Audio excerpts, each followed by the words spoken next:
श्रीमद् रामायणम्।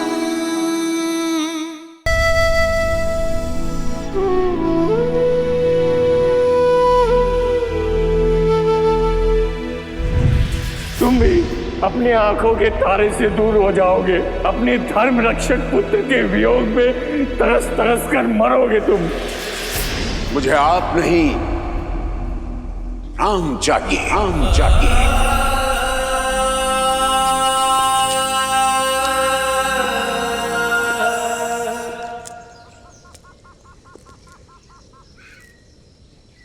राम,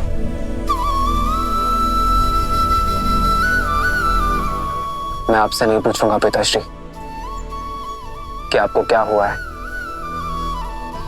क्योंकि आपकी व्यथा मैं समझता हूं। ये जान के प्रसन्नता हुई कि तुम मेरी व्यथा समझते हो। किंतु ब्रह्मर्षि विश्वामित्र एक पिता से नहीं, एक राजा से सहायता मांगने आए थे पिताश्री। मत भूलो कि राजा होने के साथ साथ मैं एक पिता भी हूं। क्या राजा होने का यह अर्थ है कि मनुष्य अपने पिता होने की भावना को मिटाते? क्या एक मनुष्य होना मेरा अपराध है? क्या मेरा पिता होना अपराध है? यदि तुम मेरे स्थान पर होते तो राजा बनते या पिता? मैं एक पिता का धर्म निभाता पिताश्री। अपने पुत्र को परीक्षा की आग में भेजता ताकि वो और सुदृढ़ होकर निकले। किंतु राम, तुम जिनसे युद्ध करने जा रहे हो वो राक्षस हैं। और जिनके लिए युद्ध कर रहे हैं वो ब्रह्मर्षि विश्वामित्र है पिताश्री। मैंने उनकी कथाएं सुनी है पिताश्री, जो एक राजा होकर एक ब्रह्मर्षि बन सकने जैसा तप कर सके, जो किसी को स्वशरीर स्वर्ग भेजने का सामर्थ्य रखते हैं। उनके साथ सुरक्षा का कैसा भय पिताश्री? जिनके पास असंख्य दिव्यास्त्र हैं, वो पूरा संसार छोड़कर यदि यहाँ आपके पुत्र को लेने आए हैं तो अवश्य ही कोई कारण होगा पिताश्री। यूं समझिए पिताश्री कि ब्रह्मर्षि विश्वामित्र को आपके पुत्र की नहीं, आपके पुत्र को ब्रह्मर्षि विश्वामित्र की आवश्यकता है। किंतु राम, तुमने भारत के जाने के उपरांत कहा था तुम मेरे साथ रहोगे। आपके साथ ही हूं मैं पिताश्री, क्योंकि मेरी दृष्टि में महाराज दशरथ धर्म और वचन का दूसरा नाम है और मैं उस नाम के साथ हूं।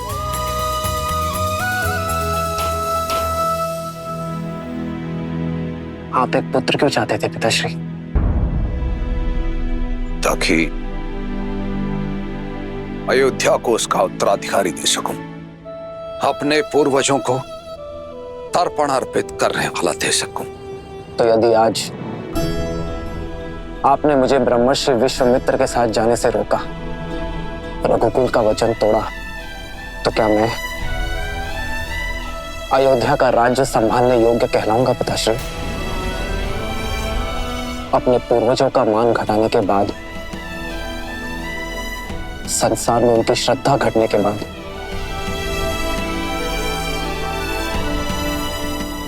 क्या मैं उनका श्राद्ध कर पाऊंगा पिताश्री? मैं आपका पुत्र हूं पिताश्री। मेरा धर्म है आपका आदेश मानना, पर आप रघुवंश के राजा हैं।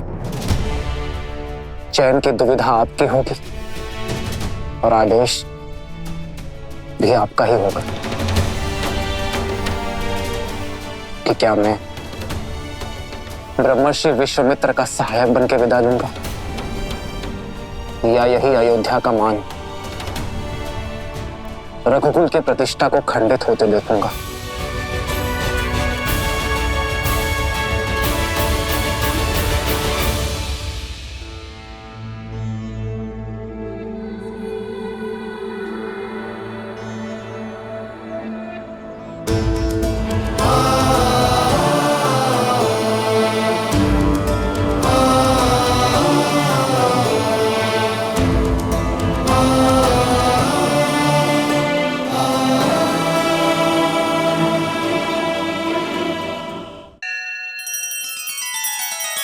श्री रामचंद्र कृपालु भजु मन हरण भव भय दारुणम नव कंज लोचन कंज मुख कर कंज पद कंजारुणम सिया राम सिया राम सिया राम सिया राम। आदर्श और मर्यादा की है ये कथा महापावनम काट मद श्री से मिला दे श्रीमद रामायणम श्रीमद रामायणम सिया राम सिया राम सिया राम सिया राम।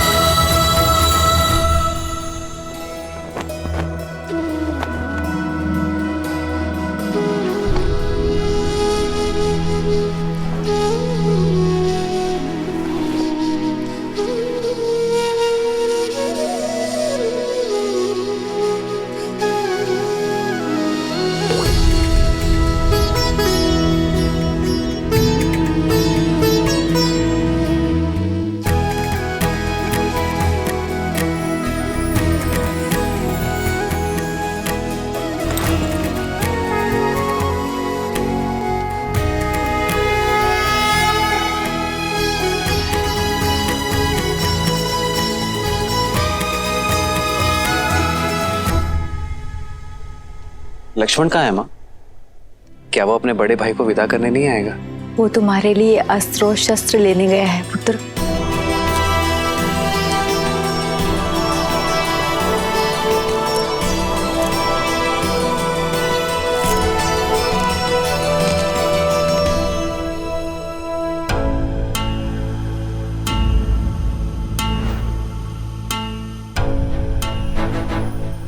ये क्या है लक्ष्मण?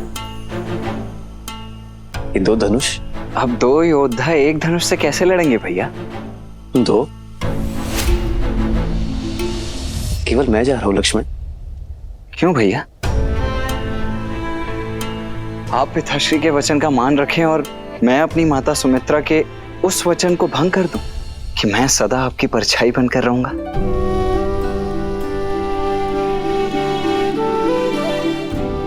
नहीं भैया, मैं तो सदा आपके साथ ही रहूंगा। लीजिए।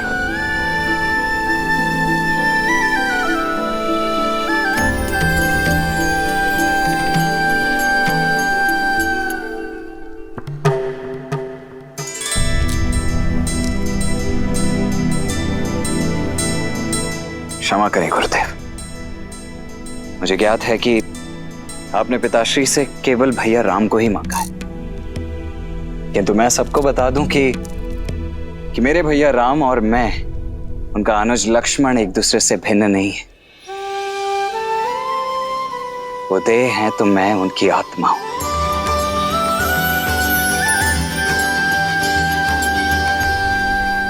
उद्दंडता के लिए क्षमा चाहता हूं, किंतु आत्मा के बिना देह आपके किसी काम की नहीं।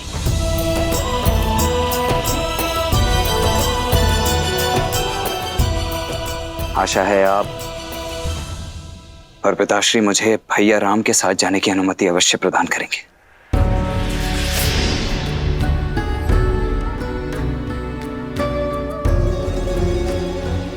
देखकर ही प्रतीत होता है कि लक्ष्मण अपने बड़े भैया का कवच है। राम तो युद्ध के लिए मेरे साथ जा रहा है, परंतु उसका कवच उसके साथ जाएगा अथवा नहीं, ये निर्णय और ये चयन दोनों ही मात्र आपके होंगे।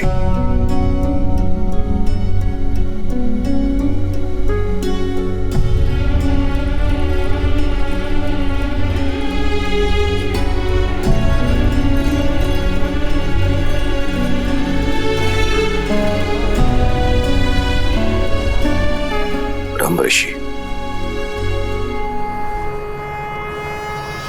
मैं अपने दोनों पुत्र नहीं, अपने प्राण आपको सौंप रहा हूं। आज से आप ही इनके माता पिता हैं।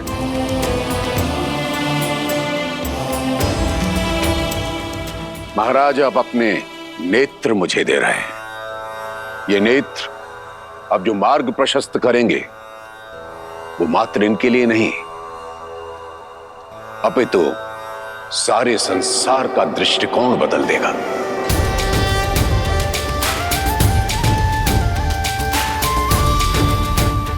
आप निश्चिंत रहें, आपके दोनों बेटे मेरे साथ सुरक्षित रहेंगे।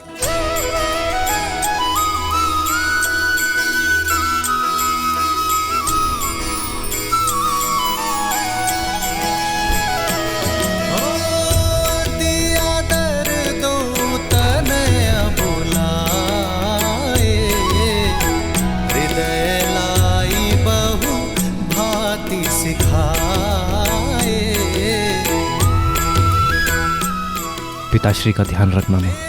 प्राणनाथ सुत दो,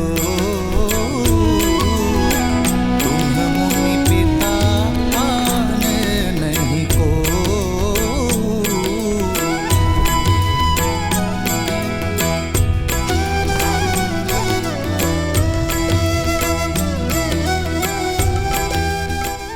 मैं लक्ष्मण का ध्यान रखूंगा सुमित्रा मां।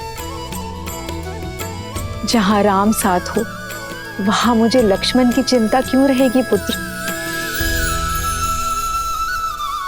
रघुकुल का मान बढ़ाना।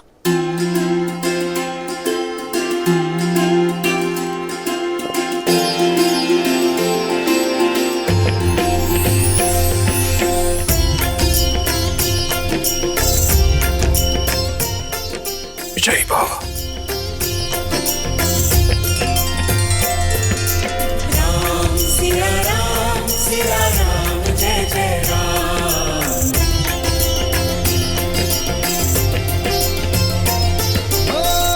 मंगल भवन मंगल हारी, द्रवहु सुदशरथ अजर विहार। अपना ध्यान रखना पिताश्री।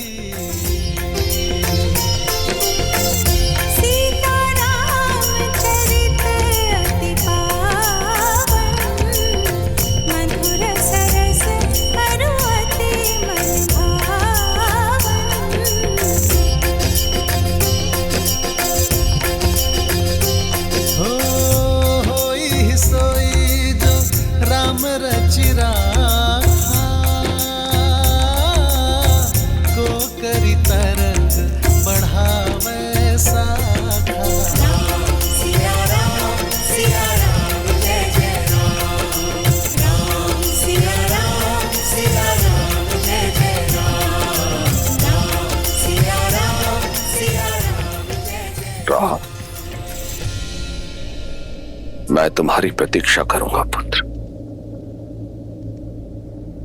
लौट के आना। हो रघुकुल रीत सदा चली आई, प्राण जाए पर वचन न जाई। सिया राम जय जय राम, सिया राम जय जय राम। नानाश्री और मामाश्री को उनके ज्येष्ठ भांजे का प्रणाम कहना भरत। आपसे दूर होने पर मेरा मन टूट रहा है भैया। भरत,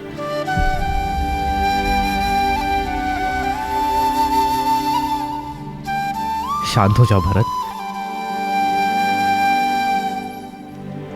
भरत, मेरा मन गर्वित है भरत। मेरा छोटा भाई पहली बार कोई उत्तरदायित्व मेरे बिना उठाने जा रहा है। शत्रुघ्न जी भैया, अपना और भरत का ध्यान रखना।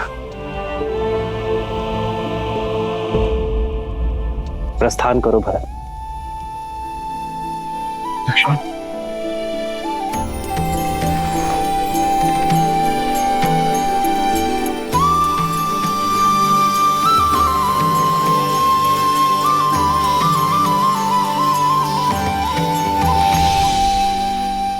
प्रस्थान करो।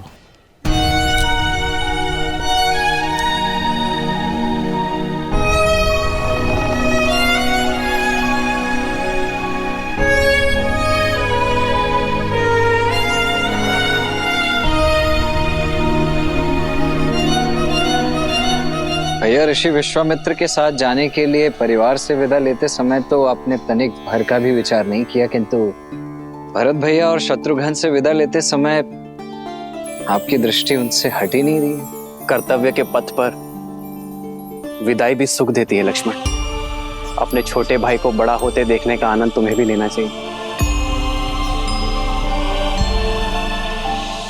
प्रसन्न हो जाओ, आज पहली बार तुम मेरे साथ चल रहे हो बिना भरत के।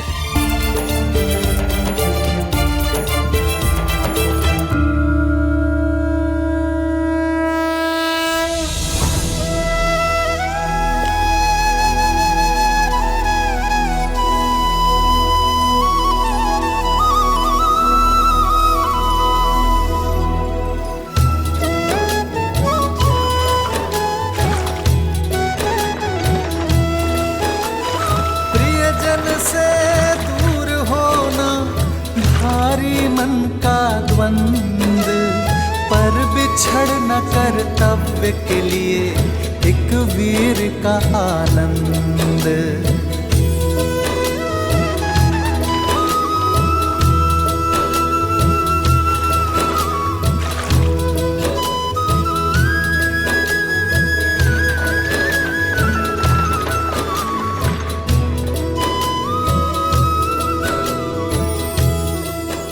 जीवन अचानक ऐसे मोड़ पर क्यों ले आता? वर्षों के उपरांत संतान की प्राप्ति हुई, किंतु उसके बाद 8 लंबे वर्षों तक मेरे पुत्र शिक्षा प्राप्ति हेतु मुझसे दूर चले। लौट के आए, कुछ ही क्षण उनके साथ बिताए और फिर से पुत्र वियोग एक बार फिर मेरे सामने उठ खड़ा हुआ है। भय लग रहा है अक्षर, कहीं श्रवण कुमार के पिता का श्राप अपने लक्ष्य की ओर तो नहीं बढ़ रहा? समस्या ये नहीं कि तुम्हारी मृत्यु श्राप से होगी, समस्या ये है कि तुम हर क्षण श्राप में जी रहे हो। क्यों भूल जाते हो कि मृत्यु तुम्हारे हाथों में नहीं है, तुम्हारे हाथों में है जीवन। तो जितना समय है अपने पुत्रों के साथ बिताओ और जियो, ताकि अपने पुत्रों के साथ समय ना बिताने का खेद ना रह जाए। जीवन कब समाप्त होगा इस डर से जीना छोड़ नहीं देते हैं पुत्र।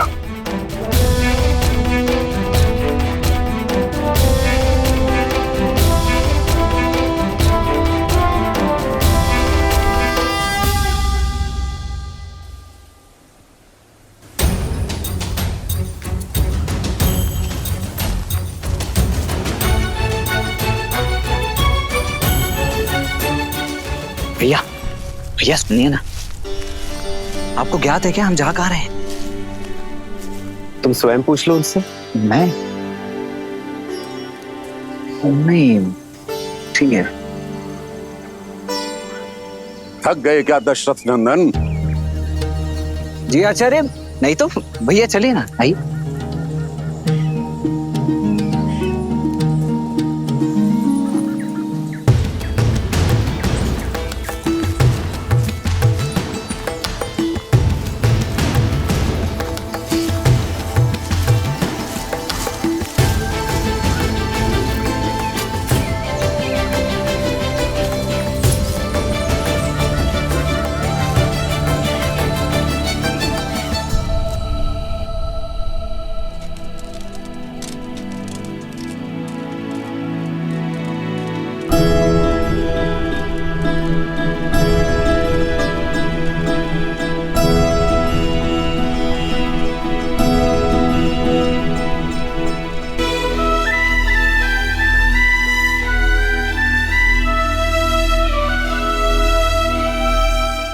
भैया पूरे दिन भर तो हम चलते रहते हैं और रात्रि को पहरा देने के लिए जागते रहते हैं। ना भोजन है ना जल है। ये गुरुदेव हमसे चाहते क्या है? कोई कारण अवश्य होगा लक्ष्मण। यदि कार्य सरल होता तो गुरुवर इतनी दूर चलकर अयोध्या नहीं आते।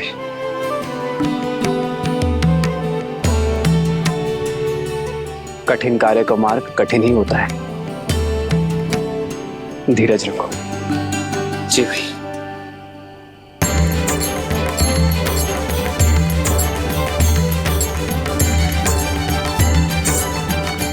गुरुदेव, जलाशय।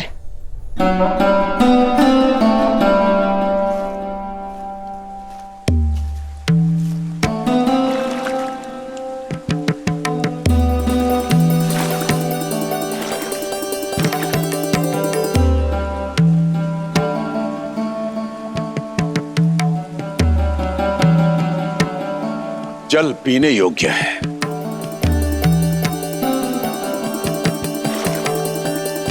पी नहीं सकते।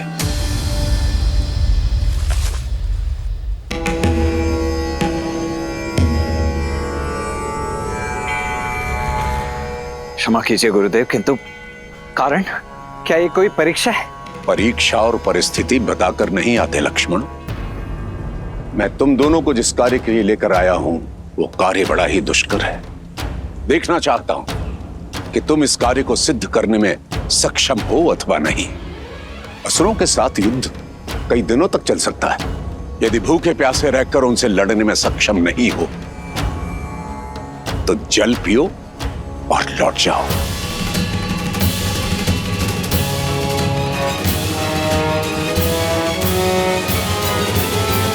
भूख और तृष्णा पर उनका वश नहीं है।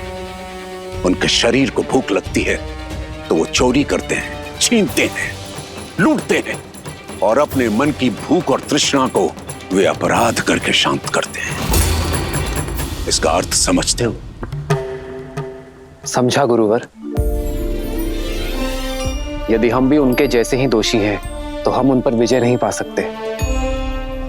इसलिए हमें अपनी भूख और तृष्णा पर वश पाना होगा, यही ना? हम सज्ज है आचार्य। मेरा लक्ष्मण बहुत बली है, बहुत सहनशील है। आपका भाव नहीं समझ पाया, इसलिए दुष्टता कर बैठा। इसे क्षमा करें गुरुवर। जी गुरुदेव, मैं आपको आश्वासन देता हूं कि मैं भूख और प्यास दोनों सहन करने के लिए सज्ज हूं। शरीर की भूख को शारीरिक बल और परिश्रम से शांत किया जा सकता है लक्ष्मण, परंतु मन की तृष्णा को मिटाने के लिए मन में करुणा जागृत करनी होती है। अपनी इंद्रियों को वश में रखना पड़ता है। कर पाओगे?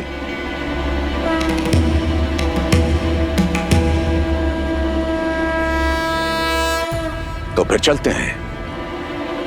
गंतव्य तक पहुंचने में और 4 दिन लगेंगे।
विश्वामित्र के साथ श्री राम और लक्ष्मण अपनी यात्रा पर आगे बढ़ रहे थे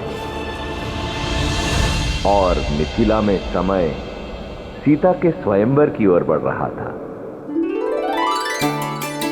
विश्वास नहीं होता, सीता दीदी के स्वयंवर के निमंत्रण पत्र जा रहे हैं।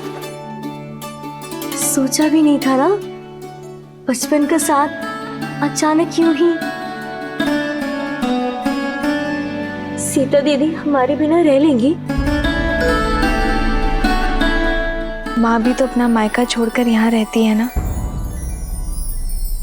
क्या वो प्रसन्न नहीं?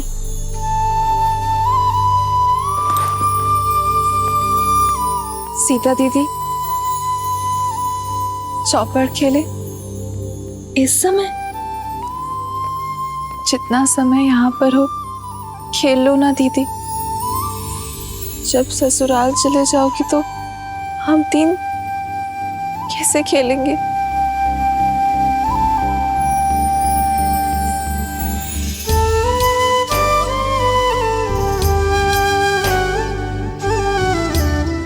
अरे चलो चौपड़ खेलते। चलो। तुम इतना क्यों हंस रही हो? क्योंकि सीता दीदी कहीं नहीं जाने वाली। अब ज्येष्ठ पिताश्री ने नियम ही कुछ ऐसे रखे हैं। जिस शिव धनुष को सैकड़ों लोग मिलके केवल हिला पाते हैं, उसे कौन तो उठाएगा और कौन प्रत्यंचा चढ़ाएगा? तर्क तो उचित है, पर फिर सीता दीदी ने कैसे उठा लिया था?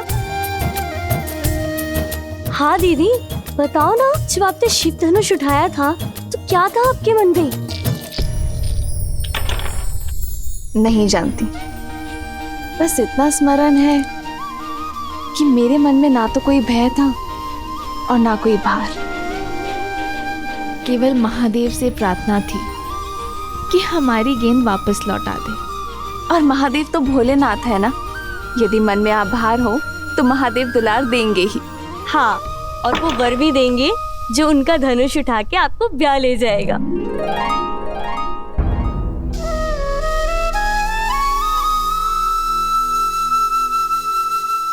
वैसे संपूर्ण भारत से राजकुमार आने वाले हैं, तो तुम तीनों भी सोच लो कि तुम्हें कैसा वर चाहिए।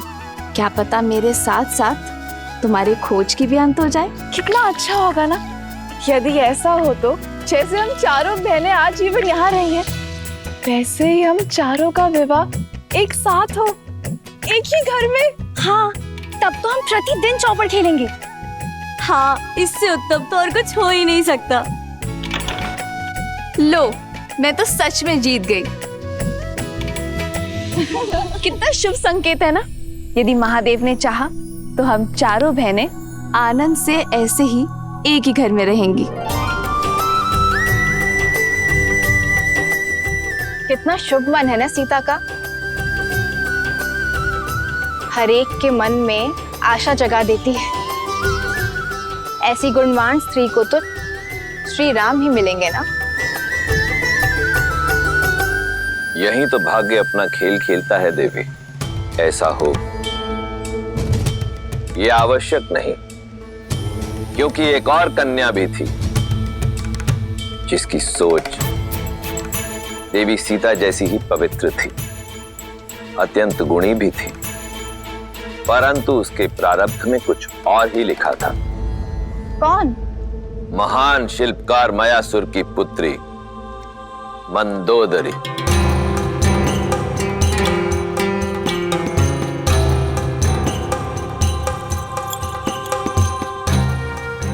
मयासुर ने अनेकों दिव्यास्त्रों का निर्माण किया था और फिर उन्होंने एक अत्यंत शक्तिशाली भाला बनाया।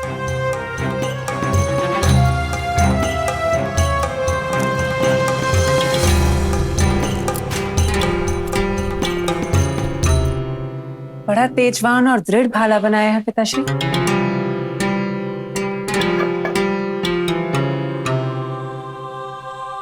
किसी विशेष के लिए बनाया है? हाँ पुत्री, ये संसार का सबसे शक्तिशाली भाला है, जिसका प्रहार इंद्र के वज्र को भी काट सकता है। और जानती हो किसके लिए बना है ये?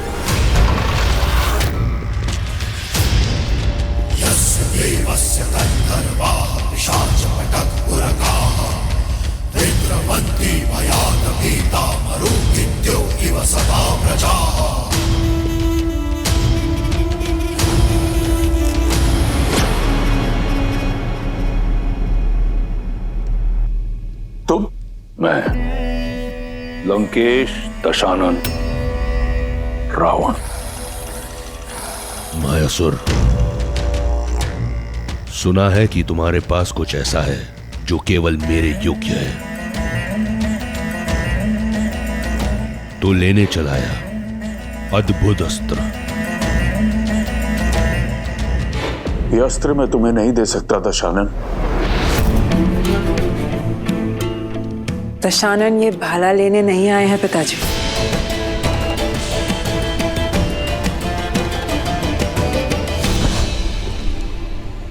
अद्भुत, जैसा सुना वैसा पाया। आंखों में तेज, वाणी में दृढ़ता, रूप में ज्वाला और बुद्धि में पैनापन।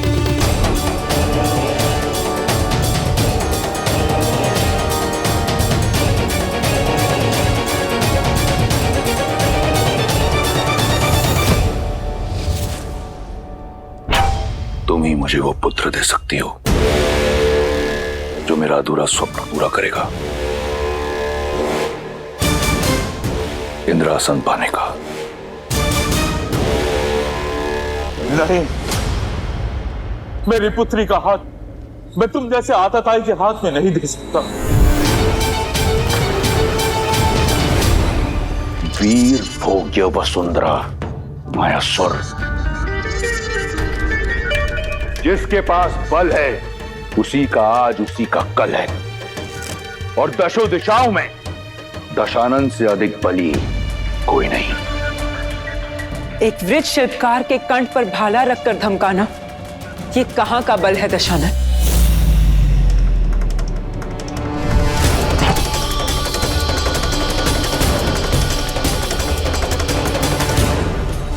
भय नहीं लगता तुम्हें रावण के समक्ष ये सुर साधते हुए?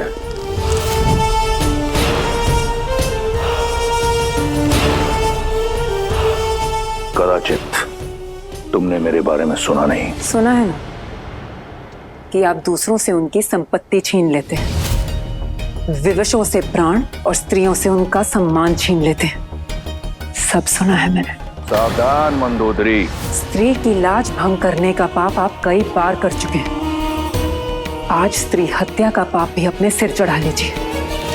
पुत्री,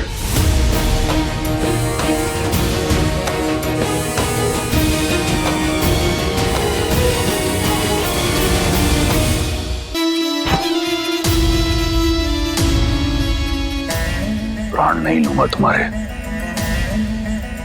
सुंदर स्त्रियों के प्राण नहीं लेते, उनके लिए प्राण न्यौछावर किए जाते हैं। मायासुर, तुम्हारी पुत्री मेरी हुई, और ये भाला मैं भेंट स्वरूप स्वीकार करता हूं। शस्त्र छीना जा सकता है दशानन, पर साथ मांगा जाता है। समान नहीं हूं मैं, सम्मान से एक सज्जन बनकर मेरे पिताश्री से मेरा हाथ मांगिए।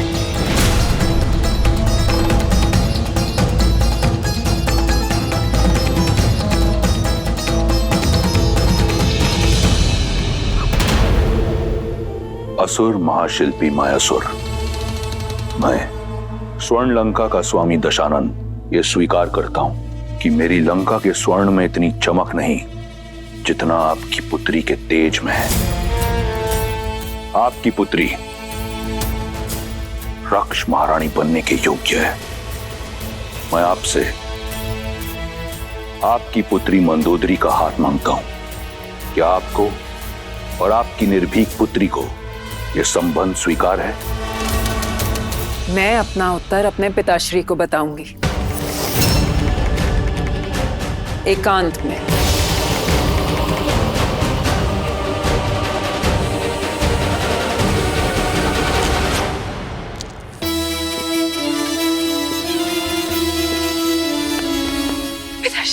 पिताश्री उठे, उठे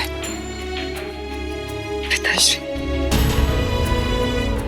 पुत्री, तुम ऐसा नहीं कर सकती। दशानन है वो पिताश्री, वो चाहे तो सब कुछ नष्ट कर कर हमें बलपूर्वक यहाँ से ले जा सकते। इससे अच्छा होगा कि हम सम्मान के साथ जाएं। अपने पिता की रक्षा के लिए तुम अपने जीवन का मार्ग एक पापी के साथ चुनोगी? कैसी आपदा है? नहीं पिताश्री, ये आपदा नहीं अवसर है। किसी को कीचड़ से निकालने के लिए उसका हाथ थामना पड़ता है। असुरों का सुर साधने के लिए ये त्याग मुझे करना होगा। रावण को मार्ग पर लाना असंभव है। जानती हूं, मैं वर्तमान तो बदल नहीं सकती पिताश्री, पर भविष्य तो संवार सकती हूँ। दशानन की संतान को, असुरों की आने वाली पीढ़ी को मार्ग तो दिखा सकती हूँ। असुरों की आने वाली पीढ़ी धर्म पर चले, इतना प्रयास कर सकती हूँ पिताश्री। मुझे आज्ञा दीजिए पिताश्री।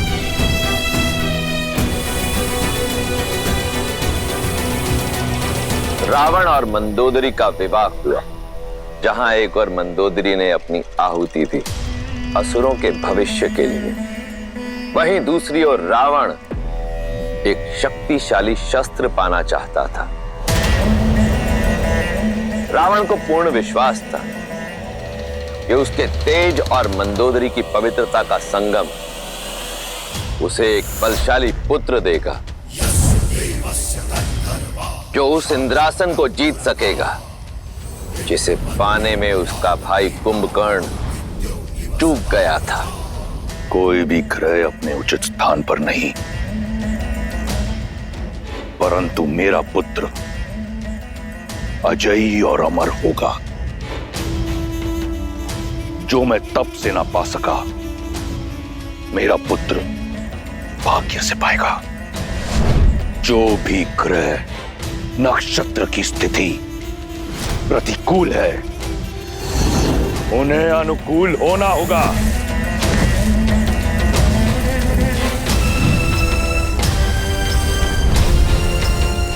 यही है लंकेश का आदेश। सूर्यदेव पहला घर, चंद्रदेव दूसरा घर,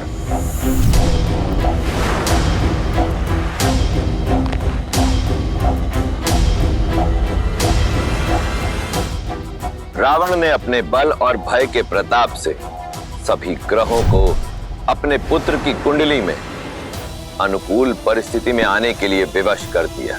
शनिदेव सातवां घर,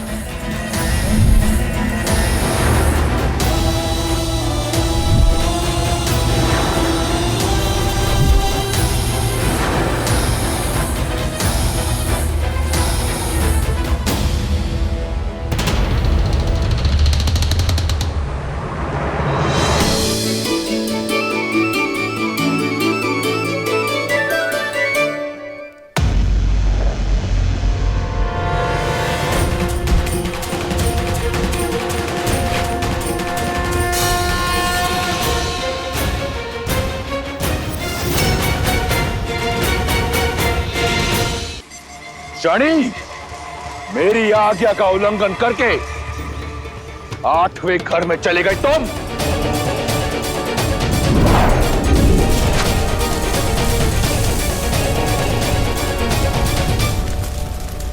तुम अपने बल से, अपनी हट से नियति के लेख को नहीं बदल सकते रावण।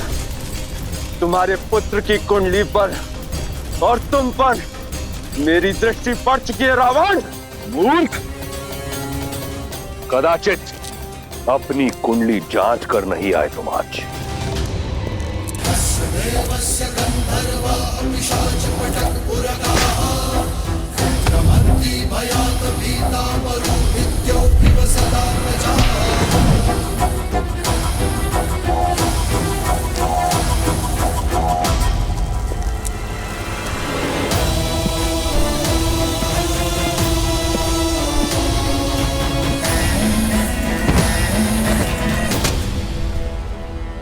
आज से तुम यही मेरे चरणों में रहोगे, जहां सदैव तुम्हारी दृष्टि नीची रहेगी,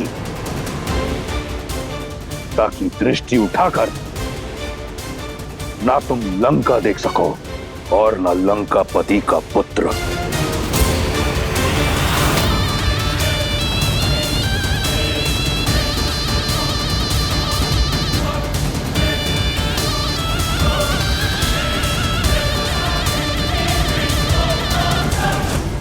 अर्थात रावण ने सदा के लिए शनि को बंदी बना लिया। भ्रम था उसका, क्योंकि इस बार रावण का सामना कर्म फलदाता शनि के साथ होने वाला था, और शनिदेव की दृष्टि कभी चूकती नहीं। रावण वर्षों से उन्मत्त कि शनि की दृष्टि लंका पर नहीं पड़ी, परंतु वो ये भूल गया कि स्वयं रावण पर तो उनकी दृष्टि पड़ ही चुकी थी, और अब श्री राम के रूप में स्वयं काल रावण तक आने की यात्रा का प्रथम चरण आरंभ करने वाला था।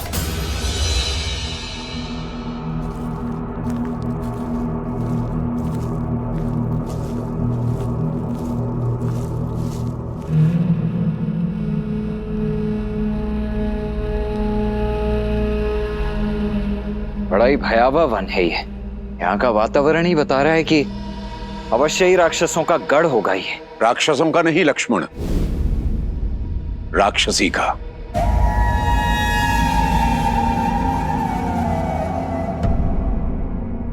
मैं तुम्हें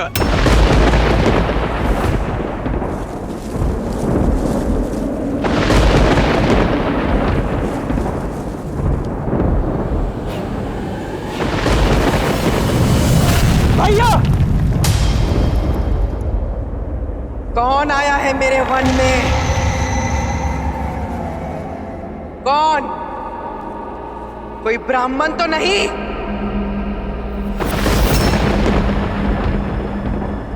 ब्राह्मण? मैंने चेतावनी दी थी कि मेरे वन में ऋषियों का आना मना है।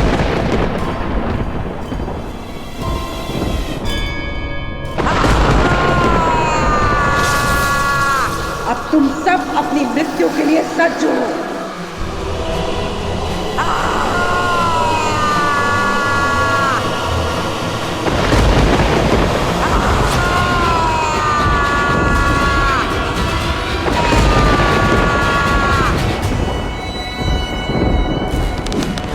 भैया, प्रहार की आज्ञा दीजिए।